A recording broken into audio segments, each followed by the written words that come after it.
Hello and welcome to the Junkyard Love Podcast.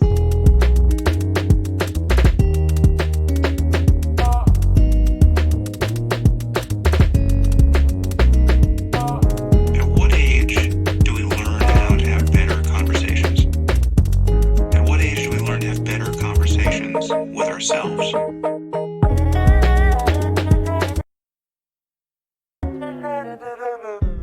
It is shocking to almost none who participate in the Western culture that the last few years have been filled with division, confusion, and disagreement across the board. Our society seems to be riddled with fear, blame, finger-pointing, and bad othering. This experiment of unity for the human civilization is bearing its teeth and backing into corners of walls that threaten to crumble when pushed against. As a participant in America myself, I am greatly confused. It seems we are meeting each other at our differences and neglecting the root of why we would ever strive to mend those differences. The fear-based systems of the human organism are constantly deployed against the enemy we see in our neighbor. The miraculous skill of language actively splits and becomes less precise as conversations progress farther from progress and closer to interior-based outward projections of our own traumas. Many of us have become wounded animal versions of ourselves, but lack the wisdom to notice it. It is not new to note that when we hold up a mirror to ourselves, we see our flaws before our own beauty. We see our instant judgment in comparison to others much more quickly than we see an aging and changing organism of biology. Thus, the beauty of reality is denied. What we think we are stands abruptly in front of the truth of our reflections. Has the ego evolved to be so foolish that it protects us from personal pain at every cost but the future of our togetherness as a planet? The ever-growing swiftness of technological advancement whisks us off of our feet and into a less humanizing version of conversation. The progress of the meme that condenses elaborate thought and complex meaning down to bite-sized entertainment has gripped tightly to Moore's law and threatens to shortcut us right out of the understanding we assume we know so well. As technology improves in a certain direction, the future of humans go with it. The fast intertwining of the computer data and human mind leaves much of the human behind. Our obsession with facts as a representation of absolute truth tramples the complexity of the human imagination and ability to love and seek beauty. As we try to condense, shortcut, and simplify the human experience, we bulldoze the ability to police our own limbic and nervous systems. We grow farther from the skills of observing thought and identifying with an overarching goal that stands outside of our group identity. The great hack that is underway in the zeitgeist of modern culture is precisely on task to simplify the human art form into yeses and nos, ones and zeros, us and them. Social media has changed the culture and direction we are going as culture. The addictions to technology as a way of communicating and thinking blinds us from our own validity and group reassurance thinking. The shortcutting of dopamine hits has begun to wire each of our brains to skip over self-reflection and sitting with ourselves. The pain of boredom seems harder to bear than the truth that we now all play a role in the future of mankind. As we fight over the king's throne and dig up mistakes of the past to tear each other down, the existential threat grows nearer. It is my belief that modern Western culture possesses a mind virus. A mind virus that uses our fear-based bodily responses and untrained egoic reactions to keep us immensely unaware of our own hand in the downfall of our futures. This way of thinking blinds us from seeing that it is parasitic and it spreads across our oceans to infect the minds of anyone with a phone in hand. A crisis of meaning is swiftly underway in the human psyche, and the direction we march onwards to simply hopes to step over ever having to think about it. We consume more data than ever, and very few of us fully comprehend how to make sense of any of it. Actually, I feel that none of us possess the power alone to compute the data we assume we know so well. The time of human history to come together and attempt to understand what this data means strikes now. We are looking at each other all wrong. Facts, fiction, neither matters when there is none to argue it. Dear humanity, we have changed. The internet has quickened the building of something strange, and it is our duty as soul in a meat vehicle to attempt to understand what we are and where we should be going. The average man and woman can no longer afford to pollute the information oncology with the feedings that make themselves feel better at the cost of togetherness. We are each of the planet Earth, and none is promised. We must get better. We must not buckle down on our group identities and tribalistic comforts, but rather we must practice awareness. Awareness of what we are and what it means to search for meaning. The small mouth movements of the ape-like human form words that attempt to describe and decrypt something much deeper that we all have access to. The truth of the human heart and consciousness cannot be expressed with words alone in physical reality. We have to learn to look past the world and deeper into the essence of meaning and communication. We waste time by creating the reality TV show versions of problem solving. We must respect the gift of language by searching for deeper meaning within each word. We must choose to sharpen the ability to possess more than one perception in mind when deciphering the words of another of our brothers and sisters. The union we choose to participate in takes work, pride, courage, and ability to change. Growth of the planet is at the hands of the human pilot, and ignorance can be unwound with knowledge and change. To break the fever our society possesses, we must each look inward and return to a childlike mind. Why is it that we do the things we do? How is it that our individual truth is more true than that of our neighbor? How have we arrived at this truth? And the truth before that? There is really nobody steering the ship. Our actions, conversations, and beliefs have consequences. The consequences control our perception of reality, and we bring that reality to each interaction with one another. Our leaders are infected with the same mind virus that threatens us average persons. We must work together and meet where we truly are to solve the problem of problem solving itself. We have to change the way we have been doing things, and that process, however messy, requires more cooks in the kitchen. The next conversation you have, ask yourself if you are holding both yours and the other person's perceptions in mind. Are you waiting for your turn to speak? Are you itching to respond with an argument rebuttal that will squash their truth? Are you actively listening and questioning your knowledge in order to fully allow theirs in? Are you afraid of change? Are you fearful of being wrong? Does your conversation style elicit emotional regulation? Is your facial expression contorted? Is your body language tensed up while the other person speaks? Do you help them to express their true meaning, or do you attempt to stump them so you can win a small victory of words? Great problems require different types of conversations and deep understanding of one another's upbringing, backgrounds, language, fears, desires, and end goals.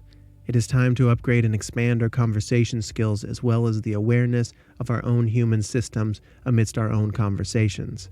Let us not allow things like texting and social media to push us to forget that words are simply the tools a human uses to express something much deeper.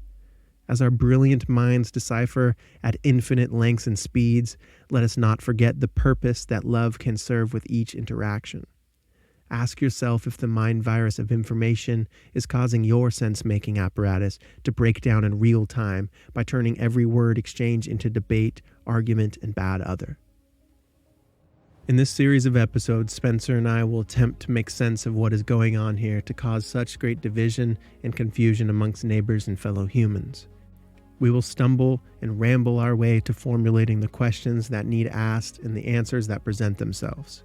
We will try to police our own bias and emotional states, our own judgments, our own assessments, and our own blind spots. As new problems emerge for the human condition, we must present and practice new ways of conversation and problem solving. Neither of us claim to be fully right, to be the most educated, to know the most truths, nor to have the correct psychosomatic tools. But we embark on this multiple-part series because it is difficult, important, and we just don't see many trying to meet the confusions from this lens of perception. Rather than claim the ability to educate the listeners, we hope to usher in individual epiphany by way of exploring and widening our own thoughts. These conversations will undoubtedly be messy at first, but as we determine the correct definitions and jump from stepping stone to stepping stone, we hope the path shows itself and the journey creates sparks of wisdom for different types of listeners at different points of their lives along the way. We have no grandiose ideas of being special, omniscient, or even particularly wise on the subject of sense-making itself, but we choose to pick up our swords and proceed towards the battlefield nonetheless. If individual sovereignty formulates group coherence and strengthens our human ability to process information and make sense of modern life's complexities, this is the way.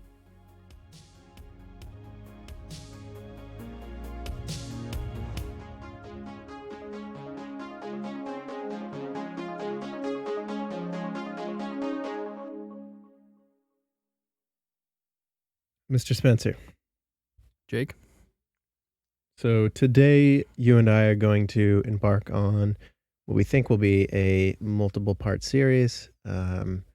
We've just spent the last hour, I mean, the really last couple of days, texting back and forth, trying to figure out how to have this conversation, figure out how to, like, what are we even trying to point at here? The term sense making has been a huge brightness. It's been kind of like the title, it seems.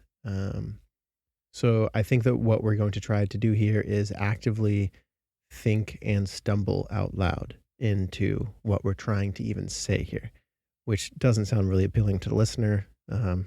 Here's what we're about to talk about. We don't know. But I think that overall, we both see different areas of division and incoherence in our information ecology and in our conversations and in the things that we put at the forefront of our attention as far as importance. We see kind of our system theories breaking down, our system not making any goddamn sense.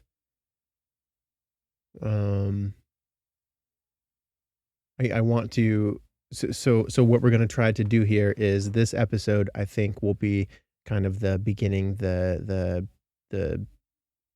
precipice of hopefully the other parts of this series, whether it's a 5-part series or what, a few hours long each, couple hours long each, whatever it needs to be, we'll start to formulate after this conversation. So this one I feel like is undoubtedly going to be messy, but we're going to try to stumble through it. Keep in mind, there's no rules to any of this. Nobody wrote a book on how to make sense, and we're living in an unprecedented time of a shift structurally, the way we communicate as humans.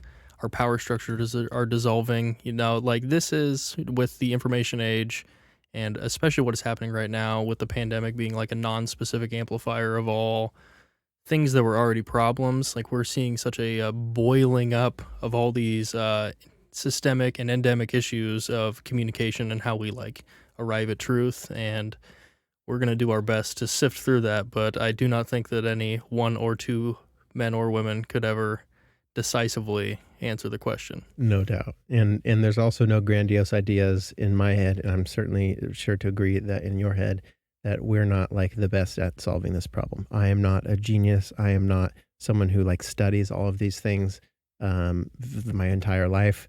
Like I've presented to you before, I think that I am a creative thinker, and I'm trying to bring that lens to the table.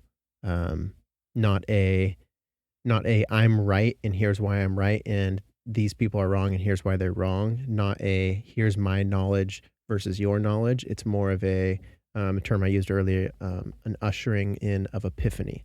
So what I want this to do is spark some aha moments in the listeners of I didn't think that way before, or I haven't thought of that perspective, or even turning the lens in on themselves of, oh, okay, I do have a perspective, don't I? What is my perspective? How did my perspective form? Is it helpful? So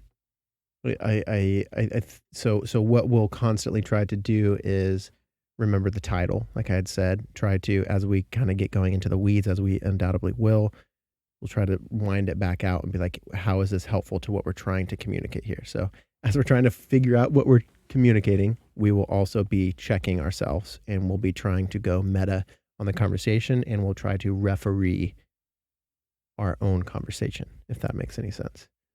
Spencer, I think we should start, and feel free to take as much time as you need to on it, and feel free to expand or ask any questions to me. But what you were writing is essentially, what is truth? Yeah, I think we should start there. There's a lot of things that we just take for granted as concepts, as people, especially if you haven't engaged in a lot of philosophical literature or been traditionally trained, which I have not. This is a hobby. I'm just a guy. But the very specific definition of words and their connotations is really important to philosophy. And with sense making, the ultimate goal would to be arrive at some kind of truth, correct? So what is the actual definition of truth? And can you even arrive at it? Like, is there an objective truth? And with our ability to perceive things, can we find it, essentially? And I personally don't think that there is an actually objective, well, there is an objective reality. We just can never arrive at it because our human lens is flawed through perception. Our perception is the rate limiting factor on if we can actually view reality. And since none of us are omniscient, we cannot arrive at it actually. But that should not actually stop us from trying to pursue it as diligently as we possibly could. So you see it in journalism. Journalists can never actually arrive at the concrete truth because they, like all people, are not omniscient, but their whole thesis and all their code of ethics says to arrive at the greatest possible truth that you can. So just that, I think it's a really apt thing to note, because if you haven't thought about it, it's very easy to think, yes, this is true, this is not, I can definitely arrive at this is concrete. But I would like to say that it's much more fluid and not up for interpretation, but you need a large, vast swath of data and perceptions to arrive at some kind of ubiquitous truth. You can't just really arrive at it innately. And if you look at the word in not such a concrete form, it really, I think, opens up the question of how do we arrive at a proper sense-making plan or do this better, because it's going to take just a lot of brain power to do so. And what do you think truth is? Do you think you can arrive at it objectively? I don't know, because it's instantly dissolved in different conversations and different because we'd all have to have the same perception of reality and the same, I guess, upbringing in everything to have a common truth. I think that truth, I mean, in truth is also an evolving, changing thing. It's not something that can ever be completely arrived at. It's as our lives, as we are evolution, as we are biological creatures, as everything here is in movement in constant time, truth changes. So if we think of what truth was back in Roman times, it's now different than what it is now. It's as we dissolve old ways of knowing, old belief systems, truth changes along with that. I don't think that truth is something that we're trying to, as a society, discover. Like, it's just already here. It was on planet Earth, and now that humans are on planet Earth, we're gonna find the truth. Like, it's always been there. I think that truth definition changes based off of what subject you're talking about as well. Yeah, because empiricism actually does technically arrive at some universal truths like laws of physics and whatnot, or like 2 + 2 = 4. Like, these are empirically true, but I feel like it gets into the weeds and it's way more up to perception and your ability to sense make when it is more social or sociological structures that are being questioned and the truth that is being arrived at. And yes, I do believe that it is ever shifting, but I think that the loose, ever shifting truth makes the sense making question and proposition way more difficult than like 2 + 2 = 4, finding a math equation or doing Right. anything empirically, because it's so open to being shooken up and open to different perceptions, and the constant pursuit of it must be had. And you have to eliminate bias and dogma to actually do that, because one of my favorite lines that I've ever heard is bias and dogma turn intelligence to impotence. So if you stop seeking out this truth and find facts and just hold on to them forever, you will definitely not gain anything from that. And I think it's just a lot of the sense making problems really come from an inability to be flexible in such a liquid time of reality. Like, this is way more liquid than any other time we've ever had. Our like borders are dissolving, transnational companies are going everywhere. Like, the power of states is dissolving. I mean, social media is allowing all of this to proliferate, information just at lightning speeds. So not being able to sift through that is a incredible problem that I do not actually have a solution for. But Right. I don't think either of us have a solution for it. I think that, but I think so. A lot of the problem is a lot of us assuming that our information is the truth. yes, Like we hear a lot of fake news. We hear a lot of facts. We hear a lot of, and these things kind of bump against like, well, that's true or that's untrue. And we're arguing we're arguing my truth versus your truth when neither of them are technically the truth, let's say. yes, Um, so, so let's stay here with truth. I think that if we could bring in some examples of maybe something that we learned back in high school, like we are both raised Western culture. So let's say when we're learning about the truth of something that happened in World War II, we learn it from a book and they're like, this is true. But so perhaps you can bring in an actual historic example here after. But so what's written in that book, I read that book as a student, 15 years old. Okay, this Christopher Columbus did this, blah, blah, blah. Okay, that's true. It's true because I read it in the book. Well, there was someone who wrote the book, right? They had their own perceptions of reality. They had their own experiences. They had their own information that they read, that they heard. If you just keep following back truth, it's like, well, who told them that? How did they learn that? I don't mean to unwind history, but history is subjective. History is, a lot of times when we're learning about our history, it's not always the history, right? I don't know. Is there anything in that for you? Does that? well, yeah, that's definitely a good example of how like something that you can hold as true is not necessarily the truth, like an idea in general. So like there is, especially when it comes to cultural perceptions and historical context, because if you talk to an American and we think about World War II, you think that we won.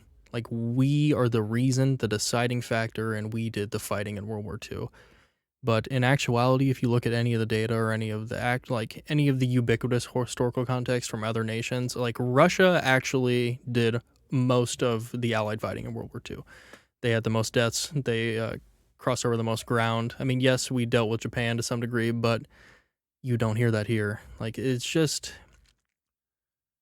is definitely highly up to perception, and that's kind of the problem because a lot of these things really just get boiled down to narrative and bias, like from a higher level. So if you have a population, like it's in the best interest of whoever's writing that book to make the country that they're living in look really good, right? Like the Right. government assigns all of this essentially. So that can cause a massive sense-making issue, and I just think that maybe to combat that, you need more information. Like I said, you need more perspectives, and then also being a curious skeptic. Because if you just, I think this is what happens a lot, is you see people engaging in a lot of news, and if you ever go talk to anyone or read anything about anyone who was like, did a propaganda campaign or has tried to disseminate anything that might be coercive, they just try to convince you more of what you already feel. They never try to change your mind. So it's just the ability to not necessarily follow that and carry on trying to get more inputs and maybe come to a truer conclusion, but never the Right. truth. So, okay, so in a lot of these contexts, we have to be agreeing on a direction in which we're facing, agreeing upon a direction in which we're going. So when in the history book example, you're trying to teach the student knowledge so they can better navigate the world, let's say, so they understand why they should be proud to be an American, let's say. Mm-hmm. So behind truth, there's always a agenda isn't the correct word. Oh, kind of, though. I don't want it to get muddied with all truth being propaganda, though. I don't want to. But all perception has bias. All perception has bias. That's helpful. Yeah. So zooming out really quick, if we are any information we're trying to teach someone, any truth we're trying to communicate, there is a reason behind it. There's a, this will help you in this way, or this is helpful for humanity in this way. This is helpful for our group in this way. Mm-hmm. This is why I'm teaching it to you, and this is why it's truth. This is why it's helpful for you to believe it. We're trying to stack.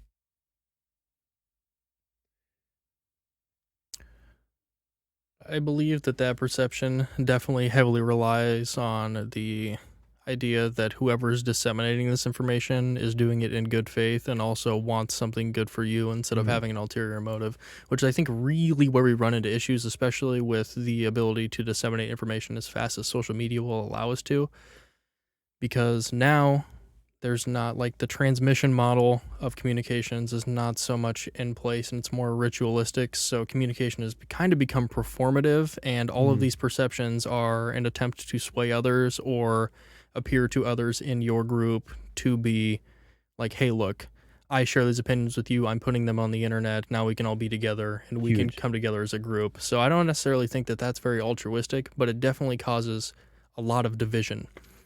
And it's really hard to step back from that concept, because once you decide that you're in a group and you hold all these ideals, what are you going to do? You just keep performing, and like your neighbors, like they've got the two conflicting signs politically, and they just are bashing against each other. Like, that is performative. Right. Like, there's not it's a signaling. It's not a, so why would we signal? Okay, so I guess we'll back up. We'll say why would we be signaling? But to preface that, I gave an example to Spencer. My neighbors there's one house that has Trump signs all over it, and then the house next door, their neighbors, they have Biden and Harris signs all over, and then bordering between the two, there's like a little bit of like a couple trees and some grass area, and they have a, like, stop the Donald. It's basically like a, hey, we're on the side of Biden and Harris, but we're also, this is kind of a sign that's like attacking the Donald Trump people. And they scooted that sign over towards the side of the Trump people. And to me, when I see this, I certainly don't choose either side. I just wonder what's going on here. I'm just like, why is it that this is how we're communicating? Why is it that of all things that are important out of human life, this is what we're spending our time to? This is what we're saying. I'm putting a flag in the ground. This is what I believe, and what they believe is wrong. So a lot of what's happening here, and how we're going to lead this into social media technology, is data's algorithm, our groups, our echo chambers, these sorts of things are feeding us things that lock down our own beliefs. So, for example, in Portland, depending on if you're on, say, the left or the right, and that's the media that you follow, you don't see things that you don't want to see. So, or the algorithms don't feed you things that you don't want to see. So there will be, let's say, a riot in Portland, and it'll say that, it's the left rioting and they're the bad people, whatever. And you're like, what? Of course, like, who wants that? They're destroying Portland. But then if you have left side media, they're showing right down the road, a couple blocks, that same night at the same time, there's like a candlelight vigil with people singing and people coming together. So which one is the truth? We're just being shown two different things that are happening a block away from each other, but one is feeding the narrative of bad other, and one is feeding we're good people. And these two people are not watching the same exact news. So how do you make sense of that? Yeah, I mean, well, you don't, honestly. Which one's true, right? Well, I would argue neither. Honestly, neither is the actual truth.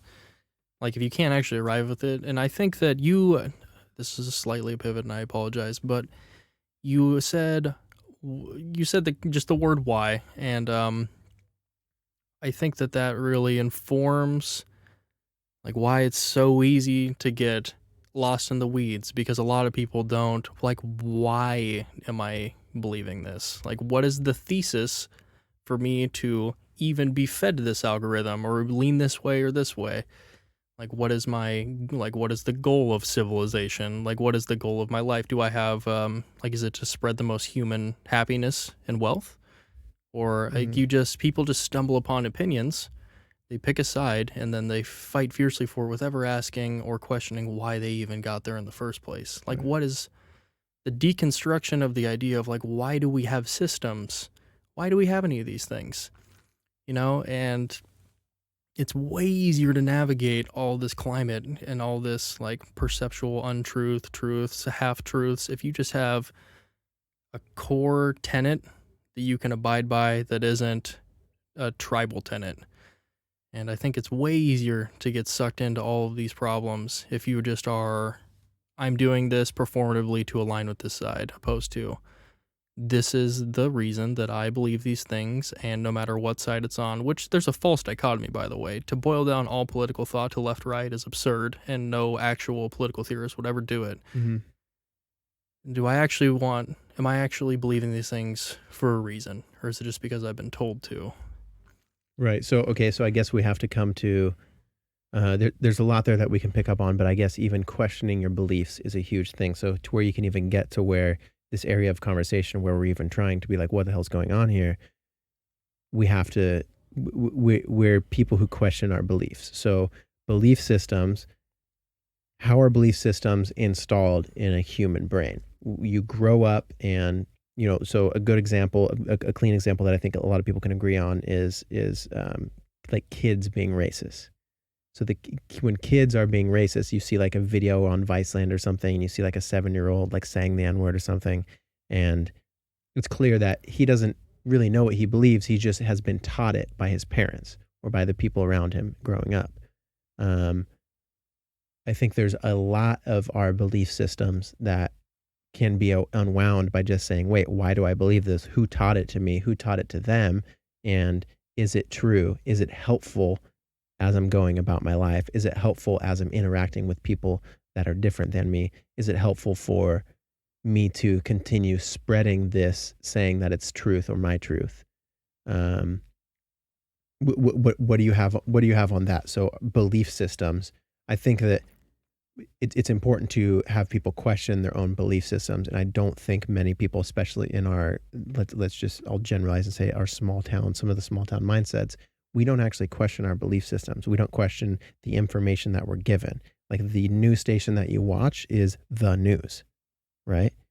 And I think that that's what we're butting up against a lot. Is we are at a time where it's almost detrimental to the future of civilization in a sense. That sounds incredibly intense, I understand.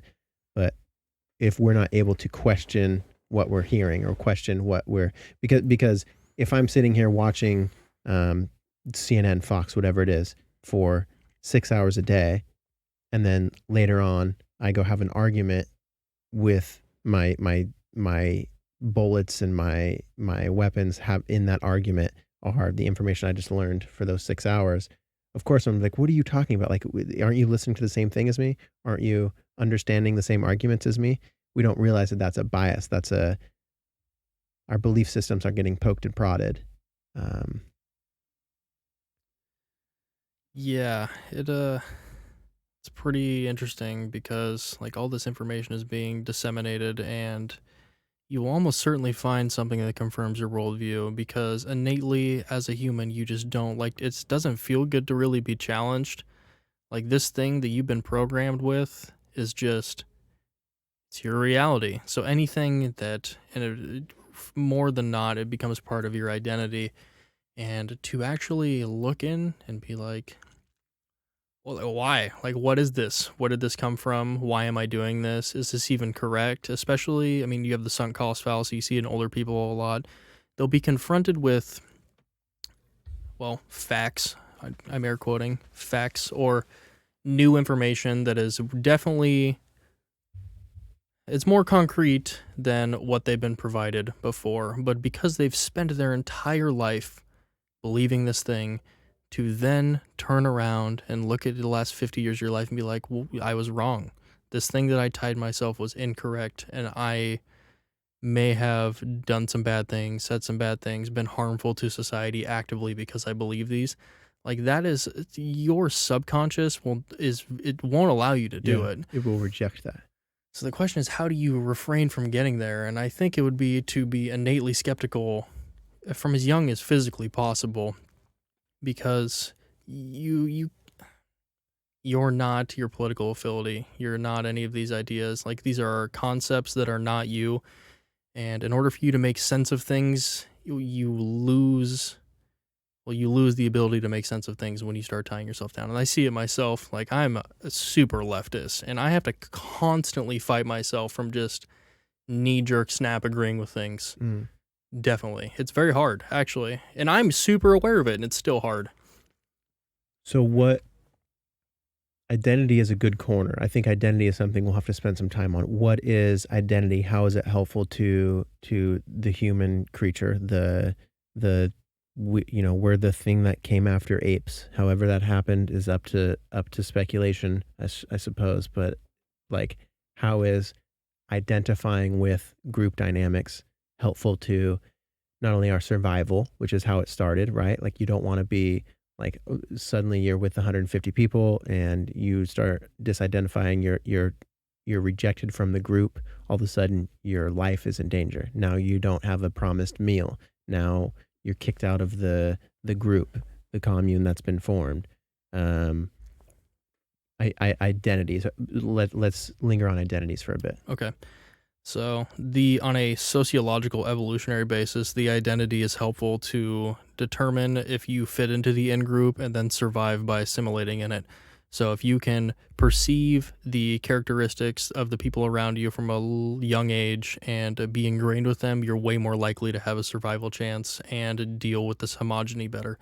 So you can look at religion. So religion, if you want to just look at it as like a sociological concept of order opposed to like a belief system, it was really helpful for you not killing your neighbors. You know, if we both believe in this dude that cares for both of us and that's what tying us together, like, I'm not going to kill your wife, or I'm not going to kill you or steal your kids or do anything really heinous because we live in a community and God is watching over us.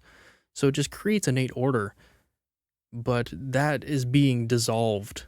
Like, just the ability to go seek outside of that and the isolation that modernity has allowed us to engage in with the internet, and there's just a new sense of being able to redefine yourself by also fit into this like extremely individualist space, and the power structures and tribal behavior that has lasted us up until Facebook happened, and we've been able to transmit ideas really quickly, is just kind of crumbling in on itself. So people, not like, we're having an identity crisis as well. Like, everyone kind of is, and you're having a couple reactions to it. So you see some people see this globalization of the world and how everything's kind of being intertwined into this like internet hive mind of homogeneous or heterogeneous human thought, and that's like, holy shit, this is frightening. Like, every power structure that I've ever been inundated with and every idea that I've held really true is just being dissolved on the internet. So you react and you get scared and you tribe up even harder. And we're really seeing that, like, build a wall. What is that? Like, I'm scared of others. We got to lock down. We need order, because the structure of society that has prevailed for thousands of years is completely deteriorating. Right. And how do you find an identity in that? And then, but also not do that, I guess, is the question. Well, so we have, I try to always go like, what's the step before identity? Like the one commonality that we have before our race, before our gender, before blah blah blah, any of that, is we're humanity, right? We're one humanity, and we seem to be loosening that identity, like not keeping that. We don't have that identity in the forefront of our mind, or even in the back of our minds as we're having these arguments. We're arguing, here's what I believe and what I am owed because of my identity, or what I have been, what's been taken from me, or what's been, whatever it is. We're buckling down on sides of our identity that are unhelpful to the overall conversation, that are unhelpful to actually solving the problems at hand. We are diverting the attention of important topics by gripping onto our identity and arguing there. And it's blinding us in ways that we don't seem to understand.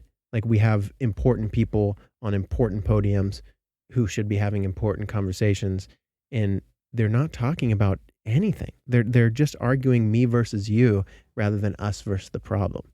And so I suppose that maybe we have to say, how does identity get in the way of the future of humanity?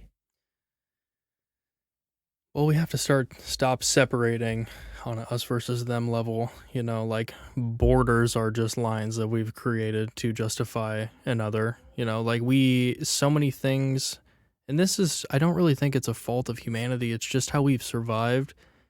You just find the in group. You find the in group. Like this is what we're programmed to do, and it's going to take a lot of conscious effort from really smart people that are leading things to make this not happen anymore. Yeah. But like that, somebody that I know made a really offhanded joke about like some kid in Vietnam making his Nikes, and that to me, like the dehumanization of people that don't look like you in other places is it just must stop, because it just is causing a lot of innate suffering. And I thought that was put such a microscope under it, because once that stops being a person, like we are never going to be able to coexist. And you see the political spectrum or American politics are super revolved around identity in general, because it's the easiest way to maintain power. Like it's power dynamics that are really causing this all to happen, because if you can convince a whole lot of people that they're on this side and a whole lot of other people that they're on the other side, but those sides are actually really close, and then they kind of fight each other, this manufactures conflict when the actual problem is the immense coagulation of power in these few people that essentially agree. So I just think the perception is wrong of why we're mad. Like I think that people are upset because of their material conditions. Life's really hard. Like our economy and the way that America does capitalism is really oppressive. We're overworked. We don't ever have any time to actualize. And I think this is by design. And our two parties insulate themselves so nobody else can get in. No new ideas get to get in. It's like this old bulwark of potency.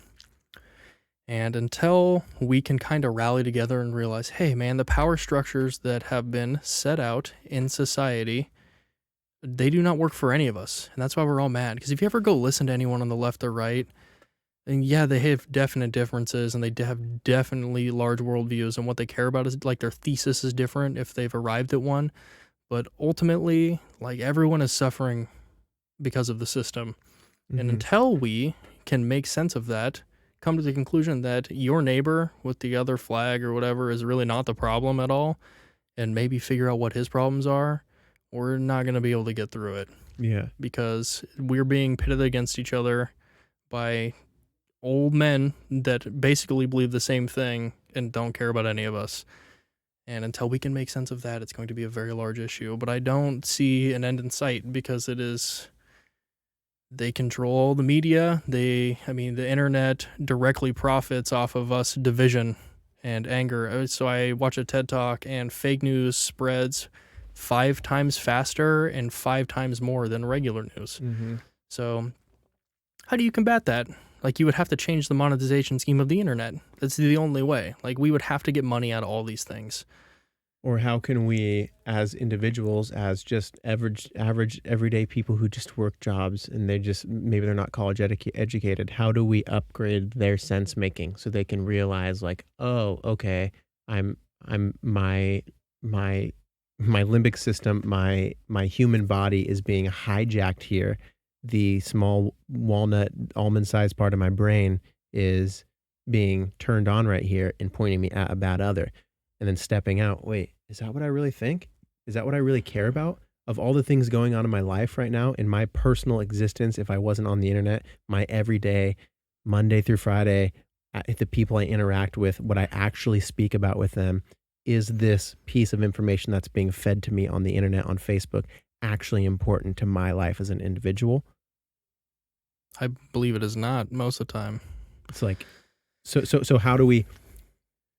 remember the topic here, sense making. How do we upgrade our sense making? Is it just in individual survival? So why do I keep messing up with this word? Sovereignty. Sovereignty, Yeah. yeah. So I think the problem is with that. I really believe that you are the only thing that maybe potentially can control yourself. I mean, there's a lot of convincing research on you don't actually have perfect agency over your life, but you do have some willpower to assert over it. And until like you can personally upgrade your sense making and gain some self sovereignty and remove yourself from these biases, or maybe remove yourself from the propensity to be dogmatic, it's going to be really hard to actually sift through all this cluster storm of information that we were never designed to intake without coming out some kind of tribal, low-minded monster. The problem is with that is if you focus on the individual, you never get anything done systemically, because it's going to be very hard to convince a 7.8 billion people to become self-sovereign, especially because the material conditions for a lot of those people are so backbreaking they can never actually end up being actualized. So how do we combat that? It's going to have to come from the top down, or we're going to have a large grassroots movement to realize that this is a massive problem. And I really think that there's a market for it. You're seeing a lot of divergent thinkers. They still kind of fall in what you would call a plan A, work within the system. Mm-hmm. But there's a market. People are tired of it. People are tired of all this. And I really think the longer this goes on, people are becoming more in tune with how much that this is polluting all of it. And we're going to have to change. See, I do agree, because I think that, and we've had this plan A, plan B talk before. I think that we're being, we can feel the uprising, right? We can feel the unrest. We're mad at certain people. Like you're seeing more and more of the last. 2020 has been a good example of, we see like the racial inequality. We see the big powers that be, like a lot of the hints at child pedophiles. We see a lot of people like, whoa, that's wrong. That we're mad about that. We don't want these people who are in power to be abusing their power in the form of like, child slavery, whatever it is. Those are intense examples, but we're taking to the streets, in America at least, and even in the UK and in certain other places. Like there are more and more in the last couple of years, more and more people going to the streets. They're mad about these things. They're mad about BLM. They're mad about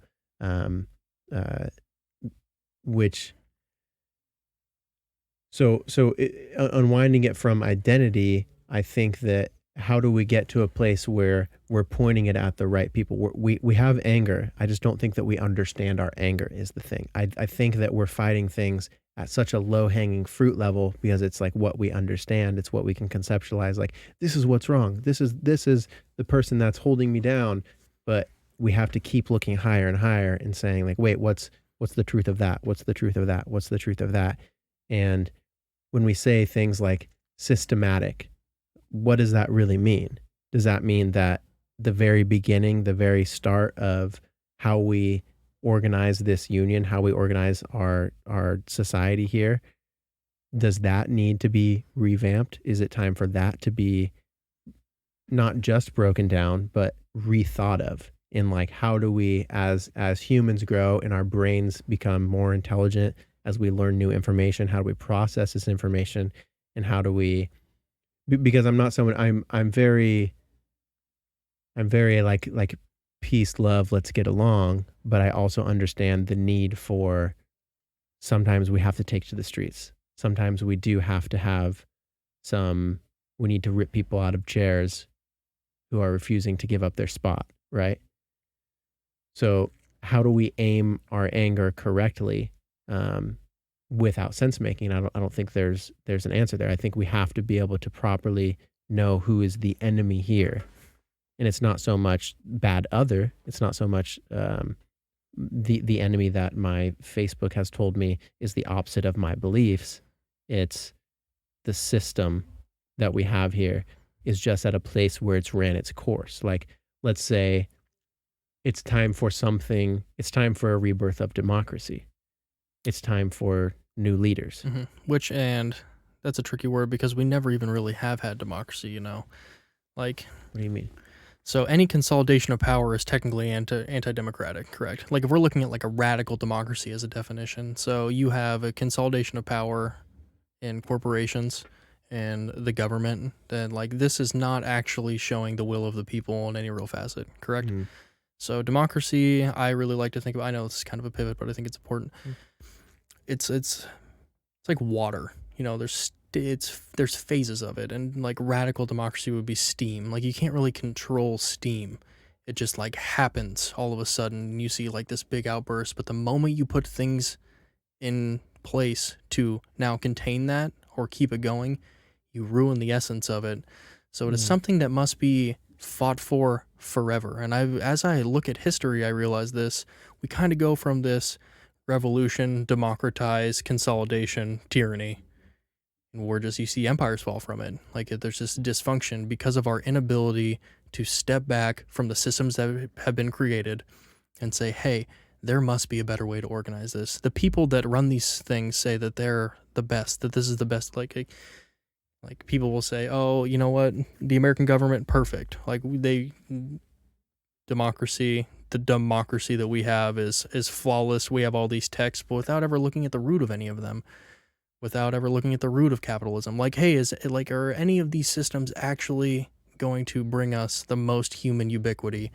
And when you are fed by people in power, that these are the only way to do it, you'll never have any divergent thinking. And I think until you can really collectively sense make as like a group of people and remove yourself of bias and dogma and discern from a at least semi-similar thesis, which is definitely hard to come to. I do understand that these systems are one, finite, they're not going to last forever, and that we need to change them. I feel like that there's a human urge to just hold on to things that supposedly work, and we must strip that of how we are if we're going to change at the rate that technology is making us change.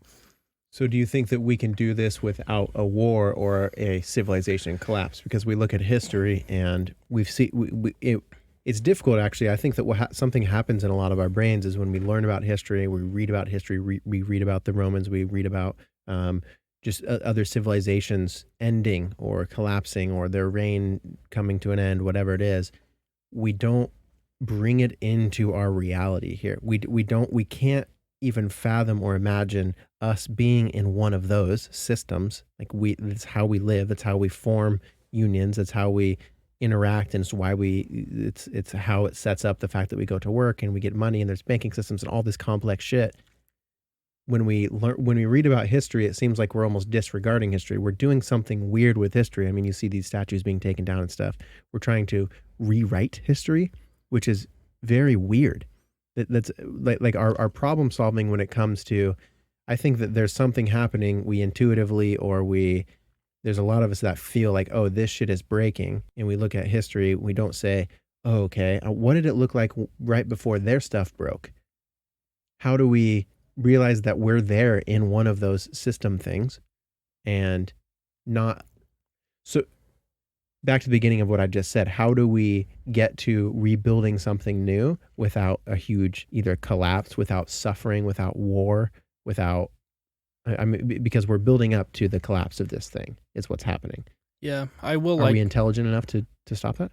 I don't know. Collectively, it's kind of hard because, I mean, with the ability to transmit information, power structures get upheld way easier because all these people with all this influence, all this power are able to shove information in front of your face that is pro their power, essentially. Right.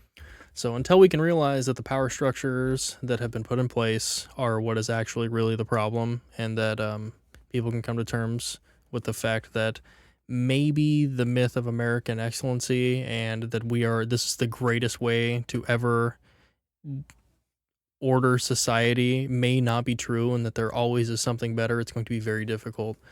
But I don't know how we're going to get past it. So I think of, I'm not sure if this is helpful. I think of like nationalism and patriotism. I think us being, there's a weird difference with, and I don't know the exact definitions of either of those two. There's this weird definition or difference in we should be very proud of where we're from. It should be like it's our culture, right? We should care about our inner community, um, but we shouldn't say that it's the greatest. That's Hmm. unhelpful. Well, So saying that it's better than the way other people do things is almost an irrelevant thing to say. It's not. What are you comparing? Why are you comparing it? We're mixing up our pride with what we have with it being better than other things. yeah, Does that ring well, anything? regimes in general or governments really profit a lot from a blind hyper nationalistic population because it can justify basically anything they do. I mean, look at every war we've been in since Vietnam or since World War II. It's been unjust. It's been imperialism. We're just going for power and monetary gain, and we really, because of this hyper nationalism, are super blind to the atrocities that America commits, like in the third world, the global south. Like we just do a lot of damage to the global economy in general, and we cause a lot of suffering. And until we can erase those imaginary lines and realize that these are people too, it's really easy to look at the government as this force for good, this American excellency myth. Right. But how do you unwind that? I mean, the propaganda machine is so potent. So, this is just such a tough question. It really is. Like, how do we really make sense of everything while everything in the world is completely falling apart? Not in like a catastrophic sense, but in the way that we used to do things. Like sovereign powers, nations are no longer like this bulwark of order anymore. Like with this hyper communication and the way that the economy works in a global fashion, we're going to have to find a way to situate in the world and make sense for ourselves that involves others outside of our country. It's just going to have to happen. Right. So how do we? Yeah, because we still try to apply a political lens to even that. Like, I don't know if it's exactly the definition, but for like globalism or like where people are so against UBI, those sort of things. Mhm. I think that undeniably where we're at as a humanity on a planet, I think that we have just advanced to the point where we have to work together as a globe in some sort of weird sense, but not just through the lens of capitalism. Not just how do we, it's not just trading agreements. I mean, we have global warming and we have issues that I think I've used this example in one of our conversations before. We have in Game of Thrones. You've watched Game of Thrones? Yes, I have. So we're fighting over thrones and we're trying to like handle things in a democratic view, but we have the White Walkers coming, right? The White Walkers being An existential threat. an existential threat, right? So how do we realize that the way that we're handling things is actually ignoring the existential threat and just we're throwing it out the window, like step one into our conversations when we like call each other names or we define ourselves as red or blue or any of those things. And the existential threat doesn't give a fuck if we're red or blue or left or right or we're proud to be from this country or proud to be from that country. Like everybody dies here. Mm-hmm. Well, yeah, I think we're going to have to lean into intellectualism a lot more. There's a lot of people that lean into anti-intellectualism, so like a blatant disregard for like empirical science, which I understand you can insert bias and dogma into science, but it's like way more resistant than any other structure that we've ever had, ever. So when you as a power structure have the ability to say, hey, global warming's not happening, and now you create a populace that thinks that as well, so now you get that 50-50. So now we can't even agree on the fact that there is an existential threat just because communication is so quick. Yeah, that's a huge thing. We can't agree on the fact that there's an existential That there's threat. a problem. Yeah. So I think that's where we really get into the weeds of division, is because you have agitators or interlocutors or interlocutor. Yes, somebody that engages in a dialogue is the definition of that word, but that because that they have corporate interests that go against dealing with this existential threat, convince a subset of the population that it's not happening, because that subset of the population is way more vulnerable to believing that because it aligns with their worldview. So now you having your worldview weaponized against you, and the world is dealing with massive existential problems. I mean, global warming, global inequality. We're having a lot of exploitation in the global south. It's just, there's like a lot of human suffering that's happened. And because you've clung so tightly to your worldview and haven't been able to seek out any other perspective, you now are completely immunized to seeing that there is an issue. And I think that that's what the problem is once you come to terms with the fact that you have a system that is, you think it's the best and you don't want to change it, it's bad. Like, there can always be something better. And I think that we just get really stuck in our ways that way. And it's very easy to convince people, like, a system that's technically working for them, that they, in their regular life, because your perception is not reality, like the anecdote of your life does not line up with how the world is.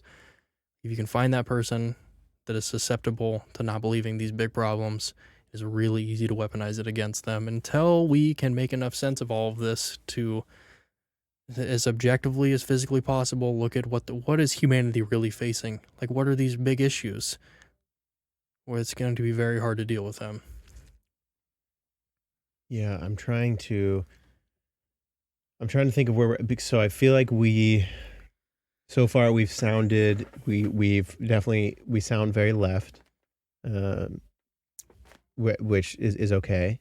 But I'm trying to, how do we continue to appeal to just any human on a human level? How do we explain things like perception? Mhm. How do we let's even maybe unwind even farther. Let's talk about even reality. Like, what is our reality, and how do our perceptions change what our reality is, and how is, again, that points to truth. Like, how is that more or less truthful than the person next to you? So, I mean, even going to 5 sense reality, like what we're doing here, just how a bat has his 2 ears, the way that he sees and navigates the world. A bat's reality is formed by echolocation. He uses this ear and this ear, bounces sound off walls, and that's how he navigates where he's going. We have our reality here by our 5 senses, our touch, our sight, our hearing, our smell, whatever. I think unwinding it back that far, and then our upbringing, our culture, our environment that we grow up in, our the different systems in our body feeling safe or unsafe. How do all of these things create our perception? I know that's incredibly unspecific. I just left you with a shithole of trying to answer a question that's not really a question, but I'm trying to remember our overall goal here: sense making, right? Mhm. How is seeing how we all have different perceptions helpful to our sense making, and what really is perception, I guess. It's I mean, well, you use your 5 senses to engage with reality, and you internally reference that to experiences that you've had in the past and what you deem is correct based on what you've already believe. So, it is really self-referential. So that's why perception is not reality, because you will usually see what you want in life and in most information, and you'll seek out what you want. But I gotta think about this for a second.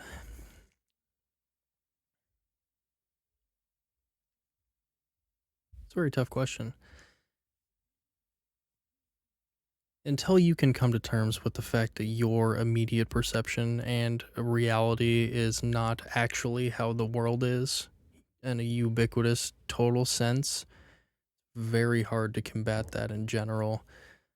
So, like, with truth not being this complete, absolute, deductive, firm fact, it's very hard for society to come together and agree on a lot of things. And I don't really know how to remedy that. But because if we go look back at the thesis statement for what we want out of all these structures, and I think it really comes down to being able to question all of them in general, it's going to be really hard to align our human effort if we can't come to terms with what we want out of humanity as a collective conscious species. And the differences in perception, it brings diversity, and that's very good. And I find this to be a really difficult contradiction, because diversity is unequivocally good, and all actual empirical research, diversity brings way more good than it brings bad. But having a homogeny of ideas makes order much easier. So I guess it's like, what do we do? This is very hard to answer. I'm really stumbling through this, so I apologize. No, I mean, I set you up for an impossible spike. I guess I'm trying to think of how we can unwind it with examples. I guess I was thinking something that popped into mind was the movie Tarzan. Actually, Tarzan grew up raised by gorillas, raised by monkeys. When he comes into reality with like proper people, they're drinking tea, they have etiquette, these sort of things. They're flabbergasted by his actions. They're like, "Well, what? You're eating with your hands? You're such a barbarian, whatever." These Tarzan doesn't know that what he's doing is wrong. Okay, he doesn't, because it's not inherently wrong. It's just when he exists within their proper culture, it's improper. It's not. But what we do here, this might be leading to something. What we do is we say bad other. We say that's bad or good. So Tarzan doesn't do the things that we do, so he's bad. He can't participate in what we have going on here. I don't know how to really relate that to. I think that we've hit a strange, almost dead end of what we're trying to explain. So how do we, in continuing the conversation, how do we unwind where we're at and go back to what's important? Sense making, explaining bias. So just with the sense making question in general, it's just hard to see so much division, even though I cleanly fit on one side of it. Just in general, I came to, this is a little bit of a pivot, but on the way driving here, I kind of realized that the way that I look at politics sometimes is I think that I've got my in group and we have a definitive goal. The goal is to bring the most human ubiquity and stop suffering and exploitation. That's the goal. We want to dissolve power structures so people are not living in any kind of tyranny and just genuinely as a collective support each other. Like, stop the individualism. We have come to terms with the fact that we need each other to live innately, and we don't need to engage in all these systems that are archaic and exploitive. And then there's another group of people that are hyper individualistic, and they think that this system is really good, that it's the ultimate proving ground. And I've always kind of disregarded them as like another, it's easy to dehumanize these people because you feel like they're going against your thesis, like, if this is what I believe and I believe this is what I want for humanity and this person believes the opposite, you do the math and you say this person doesn't want this for humanity, which may be true. I don't know their thesis or if they've come to one even on their own. But it's really easy to dehumanize people like that. And so as I was thinking, I'm like, no matter, even if I get what I want, these people still need to be served by society. They're not going to go off on some ship. We need them to be involved in this. But how do we get to the ubiquity of wanting the same end goal? That's true. Yes, because it's not like, how do we prove to them that what we want is more important than what they want? It's, how do we continue this human experiment and continue coexisting, I guess. Yeah, how do we accommodate everyone? And I really think it comes down to being able to maybe not even agree on the facts or agree on the end goal, but be able to actually discuss it outside of this performative, like, battle of tribes. Okay, right. Reinforcement that we see on the internet, because you see all these, with the Twitter wars, whatever you get on any social media, you see any arguing. It's, people are not arguing to stomp this other person. Well, they are, but they're arguing to stomp this other person in front of people they already agree with. Because, hey, look, I owned XYZ. Yeah. It's a reinforcement. It's not it's not going forward. And I know it's so cheesy because it's like no left, not right, but forward. But really, like, as much as I don't like it or do like it, people that starkly disagree with me also participate in society, and I really care about their well-being. I genuinely do. I just think that their ideas aren't going to bring them that, and my ideas will. I don't know if that's everyone's thesis, and I don't know if people actually care about others. Some people, but, and I don't know how they came to that. That is programmed as well. But how do we accommodate all of this and realize what the real problems are? So that is the ultimate sense to be made, is we're all in this together as a massive collective, and how do we come together to deal with it? So what is, we can point out what is unhelpful to this, and some things that are unhelpful. I'd think of, terms like so and so owns blah blah blah, or libtards, or name calling. So basic conversation, basic problem solving. You see this in we all know probably someone who's in a relationship who they're on and off again, and they're always arguing, and they get to these mean ends of arguments sometimes. I mean, not everybody does this, but sometimes we'll see people who are couples and they love each other very much, and we know they love each other, but they get to these edges of conversation where they're both so angry, and they're just so they just start attacking each other. It's kind of like this, like your mom's fat, or like, okay, big nose. Okay, like we start attacking each other on these really low level, really low consciousness, like weird attacks. And that's where we're meeting each other at to discuss important conversations.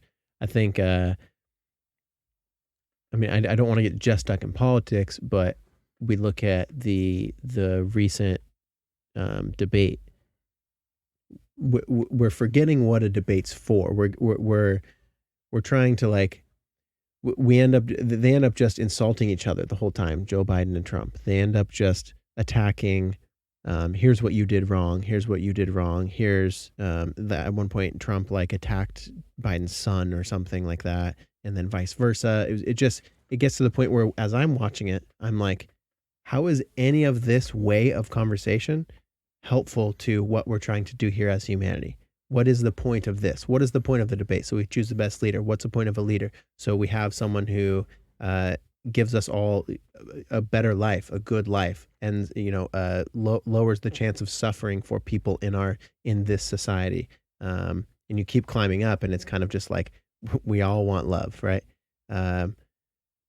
We are digressing our conversations because of this like slam culture that social media seems to be. Clickbait, viral slam culture. Yeah, and so what's happening? Social media and our today's media, the technology, it's really fueling a shitty way of discussing. It's really fueling a mean way of talking about other people who are different than you, and it's incredibly unhelpful. It's childish. It's immature.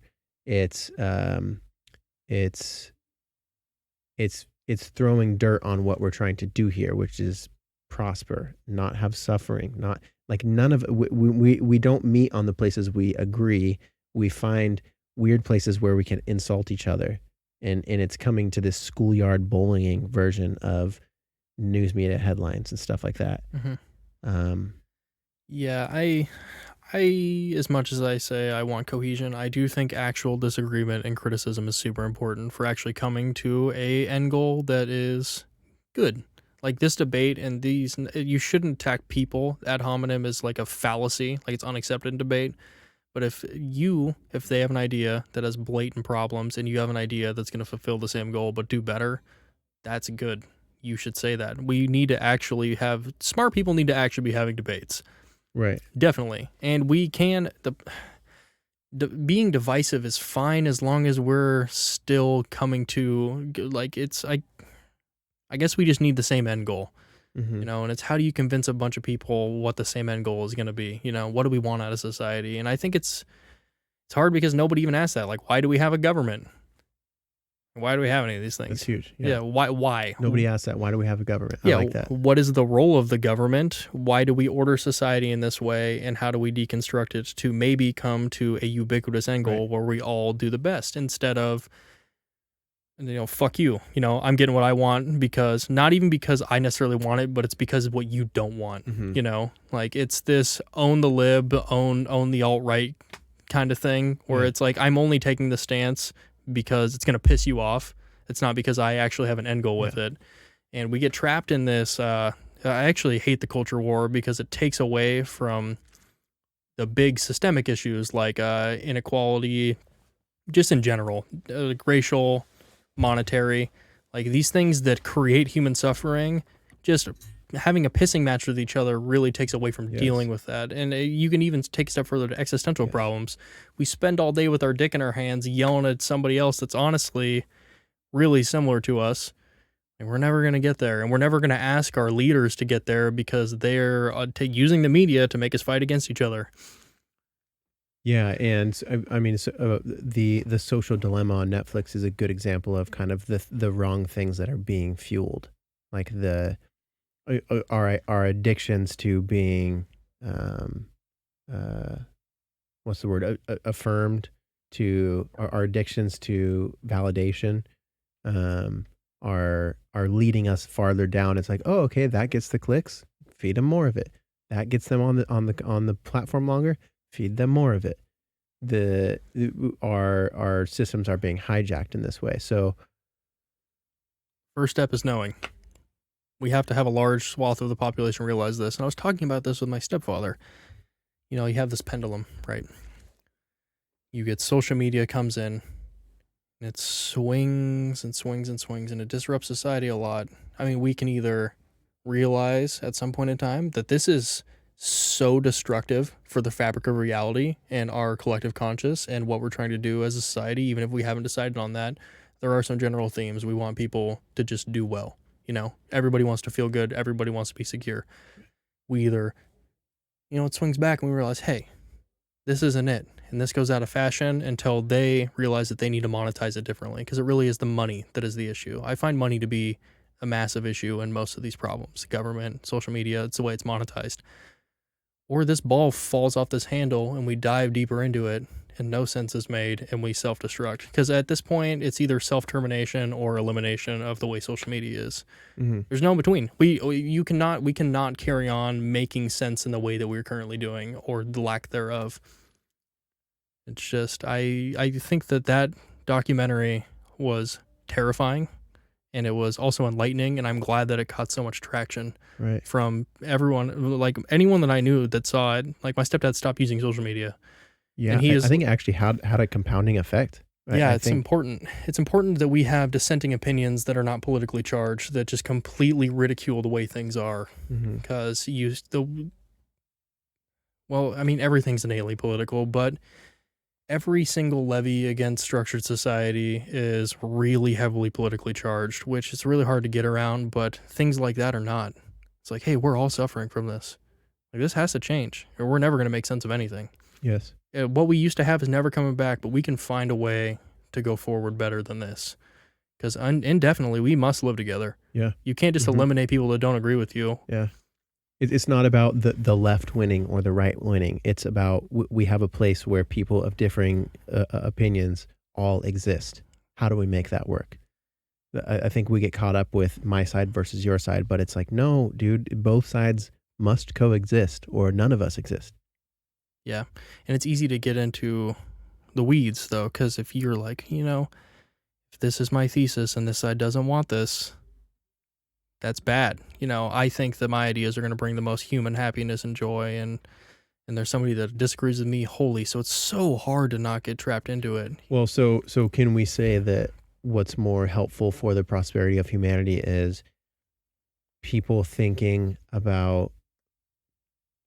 not just thinking about themselves, but thinking about all of us?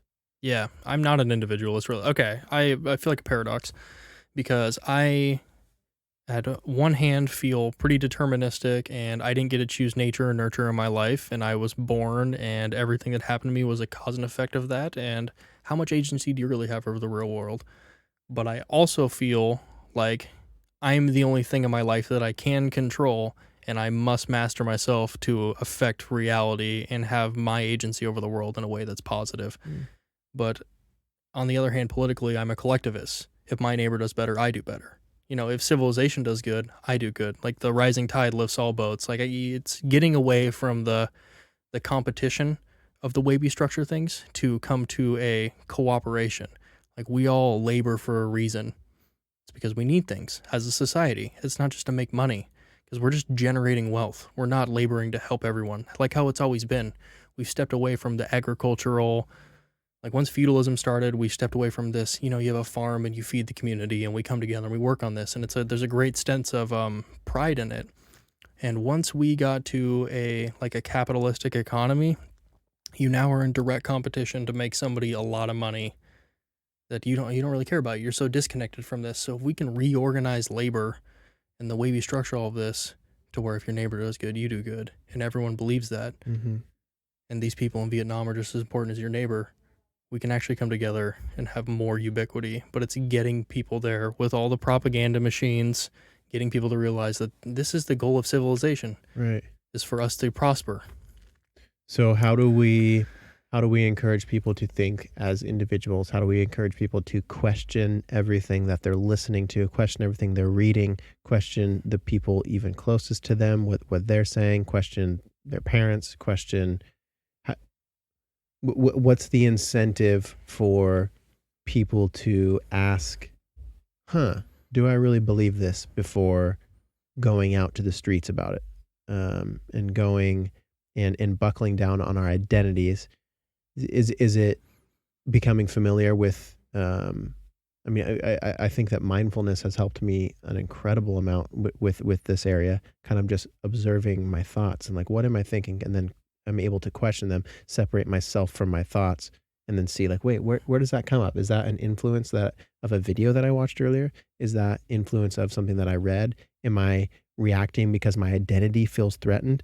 How can I separate my ego identity in the culture from what I actually believe in, and also apply to it this filter of, also, is this helpful?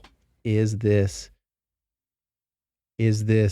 going towards the same direction that we should be all going towards, which is humanity continuing? Yeah. I think that just being super aware is really important, but it's really hard. I mean, in the West, we're super tied to identity in general. Like our culture is just very, very centered around a strong sense of self, which makes it way harder to combat this. Because you see, like Eastern countries don't really have a problem with this, honestly. Not like we do. I mean, they have division and they have authoritarians and like bad governments, but they don't have this fierce internal turmoil. And I think just being able to remove yourself from ideas because they're not you, and analyze them, and just to ruthlessly seek truth regardless if you like the answer. Right. Because ultimately, if you come to a realization, or there is a study, like a real empirical data that proves you wrong, that doesn't change the fact that it's true. I mean, yeah, the media literacy is a big problem too. Just being able to like actually analyze media, which just takes education. So you're gonna have to like work on it. But trying to construct a reality outside of your Twitter feed, realizing that this thing that you're looking at is not reality. Right. It's definitely not. It's even less reality than what you see in your daily life. This is like a curated, constructed, clickbait, scrolly blue app, that is just made to hold you there, and it's going to confirm all your biases. And taking a step back and realizing that is definitely the first step. But I mean, it's so cliche, but just self-mastery, you must be you're self-sovereign. You got to be the master of yourself, or you're going to fall for all of these things. I think a huge thing to point out, and that is self-mastery and self-actualization, and just trying to become a better person, whatever that might mean to you as an individual. I think a lot of what we need to understand as individuals is you can change. You aren't just the way that you are. We always try to define ourselves, well, this is the way that I am, and this is exactly what I think. It's like, well, is the way that you think helpful? Is it harming you? Is it harming other people? This is what my dad thought, so I think this. Yeah. And that is the death of, once curiosity dies, that is the death of growth. Yeah. So we need to bring back that childlike mindset of, we all have like nephews and stuff, or we have just younger people in our life who we've seen. They just ask, why? What's that? Why? What's that? We need to go back to that, I think, as adults, because we're faced with this crazy amount of data with the social media era, the internet era, the whatever the hell media is now, is we need to upgrade our sense making abilities so we can actually make sense of what we're taking in, because we're just taking it in and then fighting people who don't take in the same stuff as us. Yes. You got to find out a why too for yourself. Like, why do you believe the things you do, and what is the end goal of your life and everyone's life collectively? So What's the goal of humanity? Like, massive questions. Like, what's the goal of humanity? Like, what is the agency I'm gonna entrust upon the world to make it better? right. You know, it's so easy to get in the mindset of just generate money, and you forget, like, I have human excellency somewhere inside of me that is definitely more than just this rat race money monster. Right. Like, I could be here to do something better than someone else could. You know, like, I'm uniquely special, and there's a niche in the world that I can fulfill if I get actualized enough to really make a difference. And getting away, I mean, I know it's way harder than it sounds, but I guess it just comes down to self-actualization. Set your goals and ask why a lot. Yes. You got to Yeah. question all these structures. You got to set your goals for the agency that you're going to push over the world. And I don't know, man. I think something that we can end on here is something that helped me was learning about, like, what are ethics and what are my ethics? What are values and what are my values? What are my values and how did I learn them? Have I ever really thought about them? What could be my values that would be helpful to me going forward? Philosophy hugely, like, changes my perspective. It makes me, it points really within a lot, which is sometimes painful, which is sometimes makes you see parts in yourself that you don't like, makes you see things in the past that you've done or said that you don't like. But I think that when you're able to stand up, say, okay, I'm willing and choosing to change my beliefs about those things now. I'm willing and choosing to, here going forward, I'm going to do these things. And I think that learning about ethics, morals, values, a lot of the things that I say, throw the baby out with the bathwater, when a lot of people just don't really believe in religion now, a lot of people our age. There's a lot in religion that was only kind of taught in that area that, like, school doesn't really touch. And I think if you're not in school any longer, I invite you to study these things: values, ethics, morals, philosophy. They teach you about yourself in ways that you didn't know existed. And you study philosophy heavily too, Spencer. Did you have anything to add to that, to anybody who maybe we sparked something in them? Maybe they're like, I don't know, I've never really questioned my beliefs that much. Where could they go? How can we begin to change the way that we think? Socrates said that the uninspired life is like not living at all, or something synonymous to that. And until I know, I always, every time I come on, I hammer that people should engage in philosophy, and I guess I don't give a lot of actionable tips on doing so, but there is wisdom, like the way to live a good life and the way to analyze reality and just concepts in general has been thought about since people started writing.